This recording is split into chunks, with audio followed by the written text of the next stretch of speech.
ពីអសបែបនេះទៅជាបែបនេះចង់ដឹងថាត្រូវធ្វើមិនខ្លះតោះយើងទៅមើលទាំងអស់គ្នាអញ្ចឹងប្រភេទជក់ខ្ញុំយកប្រភេទជក់ដដែលដូចនៅក្នុងវីដេអូទី1អញ្ចឹងណាហើយទំហំវិញខ្ញុំយក140ហើយខ្ញុំចាប់ផ្ដើមសេពាក្យថាកោះកុងអញ្ចឹងយើងសរសេរមើលទៅយើងពេញចិត្តបែបណាយើងបើមើលទៅអត់ទាន់សមអញ្ចឹងយើងលុបវាចោលអញ្ចឹងណាតែបើគិតថាសមយើងឆ្លាញ់ប៉ុណ្្នឹងហើយយើងចាំចាប់ផ្ដើម design វាតទៀតអញ្ចឹងគិតថាប៉ុណ្្នឹងសមហើយខ្ញុំ transform វាមកចំកដាស់របស់យើងហើយកន្លែង perspective form ហ្នឹងអានឹងយើងអាចតោងវាវែងបានអញ្ចឹងណាខ្ញុំ transform វាទៅជាងនឹងតិចសនុកកុំឲ្យវាធំពេកហើយកន្លែង mesh form នេះពេលយើងចុចទៅវាមានជាកាឡាចូលទៅក្នុងអក្សរយើងយើងអាចតោងទាញវាបានតាមទម្រង់ដែលយើងស្រឡាញ់ធម្មតាយើងសេដៃពេលខ្លះវាអត់ស្មើអញ្ចឹងយើងតោងវាមកទៅកន្លែងណាដែលធំពេកយើងរៀងទាញវាចូលអញ្ចឹងណាអញ្ចឹងខ្ញុំពេញចិត្តប៉ុណ្្នឹងឯងឥឡូវយើងចុចកន្លែងលេខ1នេះមកយើងមើល layer របស់យើងមាន1 layer អញ្ចឹងណាអញ្ចឹងចុចទៅលើ layer ហ្នឹងឯង duplicate layer ហ្នឹងមកហើយយើងបិទ layer ទី2ទុកសិនហ្នឹងឯងយើងបិទចុចកន្លែងសញ្ញាភ្នែកហ្នឹងហើយយើង select លើ layer ទី1វិញតមកទៀតយើងចុចលើ FX នេះកន្លែងដាក់ filter ហ្នឹងចុចលើហ្នឹងមកចុច stroke board ហើយយើងដាក់កន្លែង outer width ហ្នឹងខ្ញុំយកតម្លៃលេខអញ្ចឹងមុននឹងសេរី outer width ហ្នឹងខ្ញុំសូមបិទ inner width នៅក្រោមសិនដើម្បីមើលកែមពីខាងក្នុងណាស្រួលមើលថាយើងដាក់កែមវាប៉ុន្មានពីខាងក្រៅអញ្ចឹងទៅអញ្ចឹង outer width ខ្ញុំយក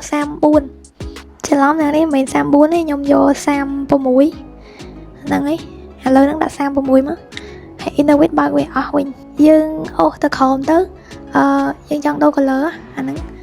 color ពីមុនយើងប្រើពណ៌អីវាជាប់ចឹងតែខ្ញុំអត់ចង់បានពណ៌ក្រហមហ្នឹងទេ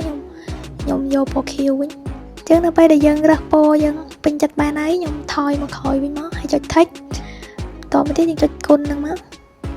មើល layer យើងបើក layer ទី2យើងវិញតមកទៀតយើងដាក់ alpha lock ហើយយើងដូរពណ៌របស់ជក់របស់យើងដាក់ពណ៌សតមកទៀតខ្ញុំគូសទៅលើអក្សរហ្នឹងទៅវាបាទដល់ពណ៌ខ្មៅវិញហ្នឹងអីចឹងចង់បានអក្សរពណ៌សហ្នឹងវិញណាពីក្នុងហើយនៅពេលដែលយើងគូសពេញហើយយើង select លើ transform ហ្នឹងមកហើយយើងអូសវាខាត់ទៅលើបន្តិចទៅឲ្យវាប្រឆាត់អញ្ចឹងមើលទៅឃើញស្អាតអញ្ចឹងអក្សរកោះកុងយើងមើលទៅរួចរាល់ហើយប៉ុន្តែចង់ថែម style បន្តិចទៀតយើងបើកមកselect លើ layer ទី1ហើយដាក់ color ដូច layer ទី1ហ្នឹងមកហើយយើងចាប់ផ្ដើមគូសបានហើយថាយើងចង់បាន style បែបណាអញ្ចឹងកុំឲ្យមើលទៅវាតេពេកហើយពេលយើងគូស style ហ្នឹងវាអាចនឹងទំហំជក់ធំពេកយើងអាចបន្ថយទៅតាមហ្នឹងអញ្ចឹងណាពេលអក្សរយើងសេវាធំហ្នឹងហើយគូស mode ហ្នឹងវាមិនអាចធំដល់អក្សរហ្នឹងវាមើលទៅអត់ស្អាតណាអញ្ចឹងយើងសេរី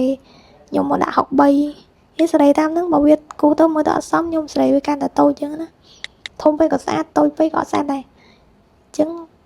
យើងឆ្នៃតាមហ្នឹងមកនេះទៅកន្លែងហ្នឹងអត់សំខាន់ទេអ្នកគេចង់គូសអីគូសទៅឲ្យតែស្រឡាញ់អ្វីដែលសំខាន់គឺរបៀបនៃការដាក់ layer ហើយនឹង add filter ទៅលើវាអញ្ចឹងណាអញ្ចឹងកន្លែងហ្នឹងយើងអាចធ្វើអ្វីតាមអ្វីដែលយើងពេញចិត្តបានចាំទៅមុខទៀតចាំធ្វើតាមទៀតឥឡូវខ្ញុំយកប៉ុណ្ណឹងណាខ្ញុំដាក់ style អាពណ៌សនឹងតិចទៅលើកន្លែងហ្នឹងអូសមកអញ្ចឹងមកហ្នឹងហើយអញ្ចឹងពេញចិត្តប៉ុណ្ណឹងហើយឥឡូវខ្ញុំចង់ដាក់shadow ដាក់អាស្រមោលពីក្រោយពណ៌ខ្មៅទៅឲ្យអក្សរពណ៌សនៅពីក្នុងហ្នឹងឲ្យវាមានស្រមោលខ្មៅតិចមើលទៅកាន់តែច្បាស់ស្អាតណាឥឡូវយើងបើក layer ហ្នឹងមក duplicate layer ទី2ហ្នឹង select លើវាវិញហើយយើងធ្វើការលើដូរពណ៌នេះចុចលើ brush ដាក់ពណ៌ខ្មៅមកបើកជក់ឲ្យធំបន្តិចហើយខ្ញុំចាប់ផ្ដើមគូសទៅលើវាតែហើយគូសអញ្ចឹងមកហើយចាំយើងបើក layer មកវិញថាយើងគូសពណ៌ខ្មៅហ្នឹងសប់ទៅលើ layer ហ្នឹងនៅហ្នឹងហើយមើលទៅសប់ហើយ layer ទី2ហ្នឹងវាខ្មៅណាហើយ select លើ layer ទី3ខ្ញុំមូវាតែស្វវាទៅលើបន្តិចណាហើយហ្នឹងយើងប្រើដៃអូវាក៏បានយើងចុចលេខនៅក្រោមក៏បានដែរកន្លែង translation x ហើយនិង translation y ហ្នឹងណាចឹងមើលទៅខ្ញុំមូតាមហ្នឹងទៅយើងឆ្លាញ់ប៉ុណ្ណាយើងដាក់ small របស់ខ្ញុំឥឡូវខ្ញុំដាក់1 pixel ក្រោម1 pixel ដែរតែមើលទៅ1 pixel ហ្នឹងវាតិចខ្លាំងណាស់អ្នកនរគ្នាយើងហើយយើងថិចវាមកវាអត់សូវឃើញ small ខ្លាំងទេយើងឆ្លាញ់ small ខ្លាំងយើងដាក់ឲ្យវាលេខធំជាងហ្នឹងតិចណាបន្ទាប់ទៀតខ្ញុំ select លើ layer ទី1ហើយ duplicate វាដូចគ្នាមកអញ្ចឹងវាកើតចេញជា2ដូចគ្នាអញ្ចឹងខ្ញុំ select លើទី1ហើយដាក់ alpha lock បន្ទាប់ទៀតដាក់ពណ៌ខ្មៅហើយគូសវាដដែលឲ្យ layer ទី1ដែលនៅក្រោមគេមិញហ្នឹងវាឡើងពណ៌ខ្មៅដូចគ្នាខ្ញុំអញ្ ចឹងវាឡើងបោកខ្មៅហើយខ្ញុំចាំដល់ស្រីលើលេទី2វិញហើយខ្ញុំមូវាដូចតែមិញចឹងយើងមូដៃក៏បានយើងដាក់លេខក៏បានចឹងស្របទៅលេខខ្ញុំដាក់អាលើ x ហ្នឹង5អា y ហ្នឹងដក5ហើយ take វាមកចឹងហើយអ្នកគ្នាយើង result របស់យើងបានប៉ុណ្ណឹង